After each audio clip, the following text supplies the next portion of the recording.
know, there was a time when we could list our competitors, we could rank them, we could assess them, we could even accept where we stood in the pecking order within our marketplace. Similarly, we could do a SWOT analysis to assess the risks and challenges that faced our businesses. SWOT analysis served us well at the time, but in reality it also conditioned our thinking.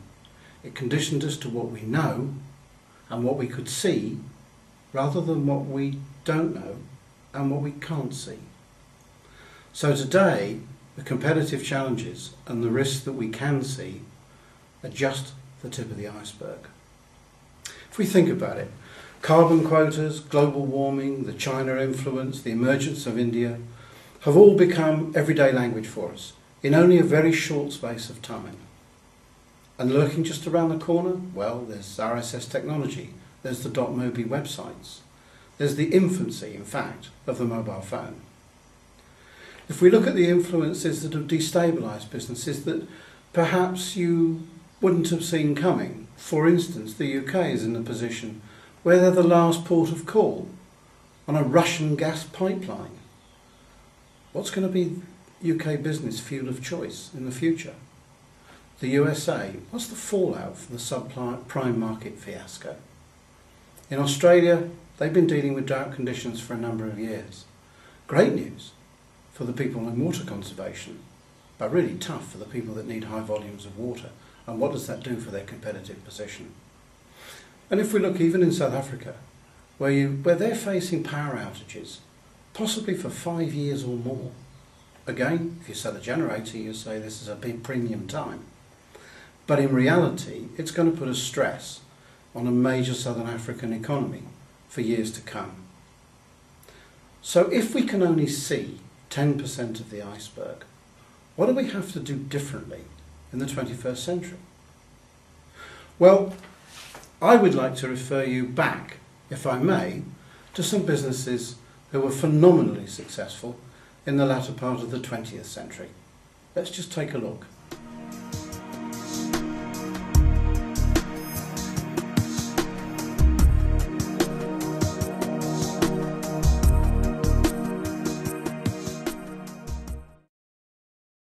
I'd like to share with you the results of a substantial research exercise.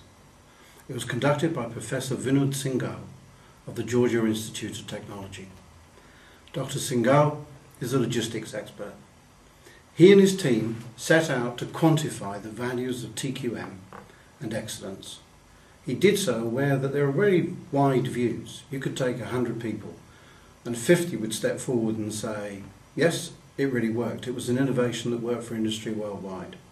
And 50 would take a step back and say it was probably the biggest bureaucratic nightmare they ever encountered.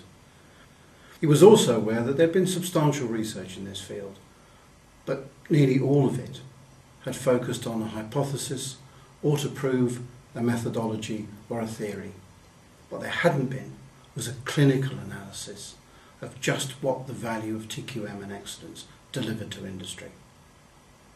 So Dr. Singhal and his team took 600 premier excellence award winners as their database. These people have been awarded the highest accolades by organisations such as Baldrige, Xingu, and some of the major manufacturers supporting their supply chain improvements, for instance Toyota. They put together a control group of peers.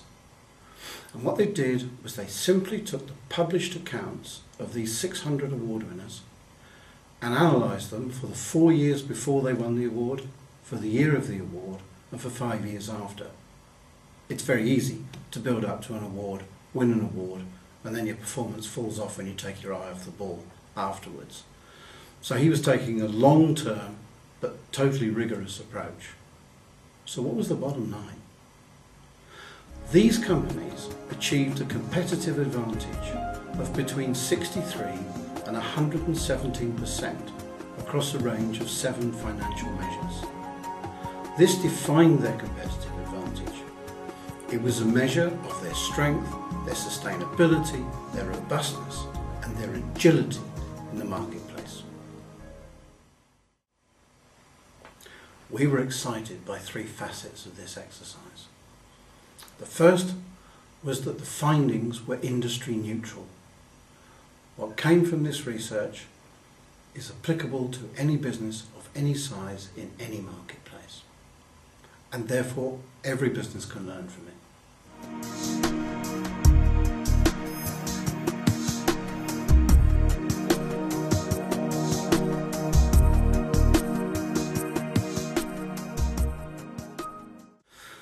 Secondly, in every case, the businesses decided to become excellent. It didn't just happen. They didn't just try hard or were lucky. They made a conscious decision to run their business in a certain way to achieve a specific outcome. In this case, very significant, sustained, long-term competitive advantage.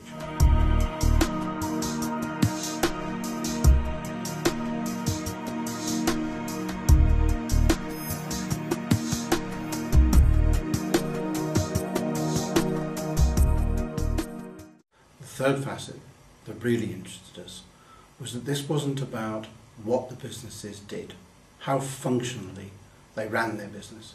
It was about how they thought about their business, how they led their businesses, how they managed them, and in particular, how they created an environment in which change was seamless, not managed project by project, but where employees and managers and business leaders worked together in an environment of confidence and courage, where they were able to make the changes they needed ahead of the game every time.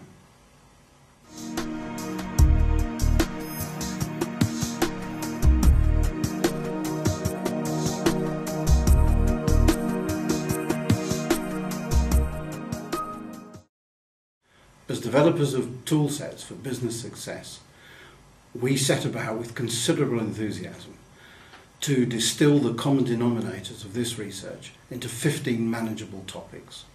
We liaised with Singal and his team, and we established 4 levels of competitive strength. Constrained, these are businesses that do a lot of firefighting, and they miss a lot of opportunities.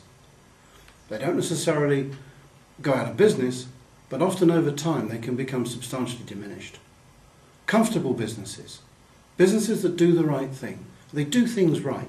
They comply, they try very hard, and they achieve some considerable successes, but it's not consistent. And if we take these 2 categories just in isolation for a moment, a constrained business can be 85% at greater risk in terms of competitive strength than our 600 award winners. Even a comfortable business, and that would be a very good business, can be up to 45% at greater risk than our award winners. And now we move to our 3rd category. These are the excellent businesses. These are business leaders. They sustain leadership over a period of time. They are nearly always a supplier of choice. Indeed, they're a customer of choice. And then we come to the free businesses. The businesses that, in my terms, if it's legal, decent and honest, they do it. They don't look over their shoulder. They don't worry about what their competitors are doing. They don't set out to stay ahead of the competitor. They change the agenda at will, leaving the competitors still working in a previous market condition.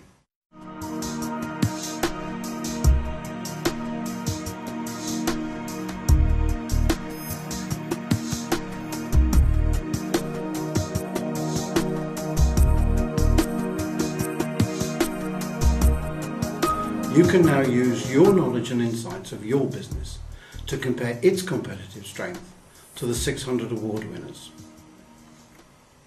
But more than that, we then devised a wholly new approach to identifying the impact of 60 or more potential threats that either are occurring or could occur in your business. We call this the abyss. Constrained businesses face the abyss on a daily basis. Even comfortable businesses are at high risk of being destabilised.